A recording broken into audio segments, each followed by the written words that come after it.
I've been thinking about the frankly fucked up state of this country. When do I not, right? But no, really. One of the things that has stuck to my mind is the literal richest man in the world doing a Nazi salute on Inauguration Day behind a podium with a presidential seal on it, no less. What? You still care about that? That was at least 500 news cycles ago at this point, and yeah, that attitude is kinda sorta my issue. The fact that someone of his stature and influence and illegally meddling in our government on top of that can do such a thing, and most of this country is just like, okay, whatever, disturbs me to no end. But he was doing a Roman salute. He was making a gesture conveying that his heart goes out to the crowd. Something tells me if he were a bleeding heart Democrat, he wouldn't be given the same benefit of the doubt by a lot of the same people who scramble to defend a clear-cut Nazi salute. But the defense that puts a stick up my ass the most is, he's autistic, he didn't know what he was doing. I think Jimmy Dore had this defense. He's autistic and was overwhelmed with emotion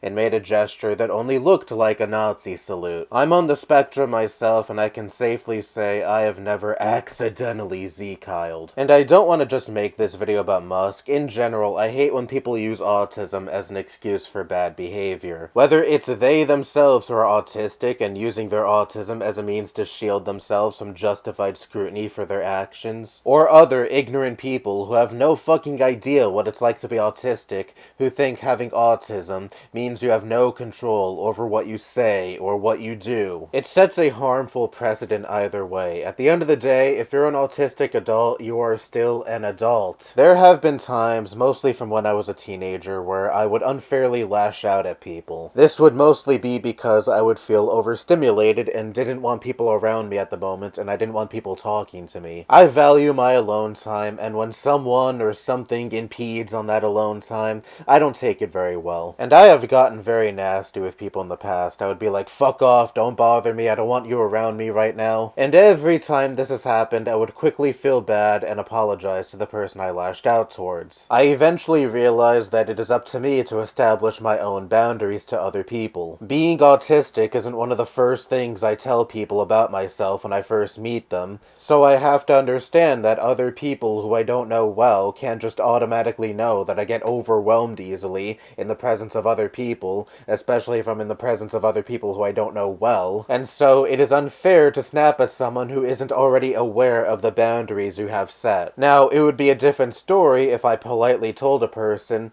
hey, I don't really feel like talking right now, I prefer to be alone at the moment. It's nothing against you, I just get overwhelmed sometimes when I'm in the presence of other people. And then that person continued to disregard my boundaries. I think I would have more than a right to be upset in that instance. Autism is of course an explanation as to why you are the way you are, i.e. you don't like social situations, and other people who don't have autism perceive that as rude. Obviously, autism creates hardships unique to those on the spectrum that those who are neurotypical do not understand. But it is still up to you to adjust your behavior accordingly. There are only so many times you can lash out at someone for doing something that they didn't perceive as wrong that you didn't like, before it becomes an issue of, are these people who may not even know you're on the spectrum or don't understand what it is like to be on the spectrum really at fault? Or perhaps I should finally communicate how what these people say or do, etc. makes me feel uncomfortable, and maybe they'll adjust their behavior accordingly when they learn this information. I understand this world sucks for neurodivergent people. The way society is structured does not accommodate to our needs at all. Crowded schools we need to go to, crowded workplaces we need to work in, mannerisms and traits that may be beyond your control and are a byproduct of being neurodivergent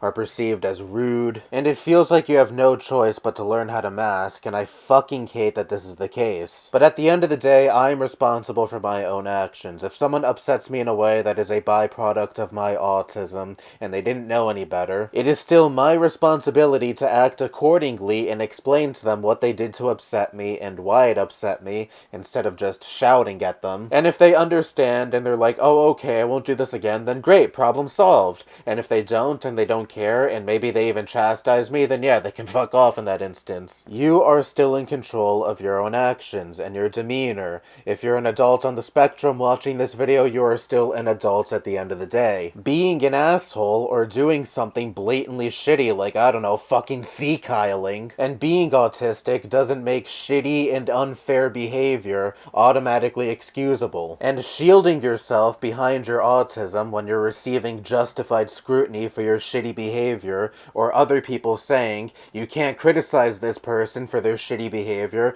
because they don't know any better, they're on the spectrum, only further perpetuates this stupid notion that autism is something to be infantilized. It sets the precedent that we're like little kids stuck in adult bodies who don't know the difference between right and wrong. We have no control over what we say or what we do when we absolutely do. It's just that we have some quirks that neurotypical people typically don't have. That does not include blatantly being an asshole towards other people or doing very obviously shitty things. And if you're an adult on the spectrum and say something wrong or do something wrong in a fashion that hurts someone else or other people, then yes, just like any other adult, you should face accountability for your own actions. There may be instances where what you did may actually be a byproduct of your autism and you didn't know any better in the moment, and that's fine, so long as you convey that you weren't intentionally rude towards whoever you may have inadvertently offended. There have been instances where people think I'm rude because I didn't provide enough eye contact or wasn't engaging enough in a conversation,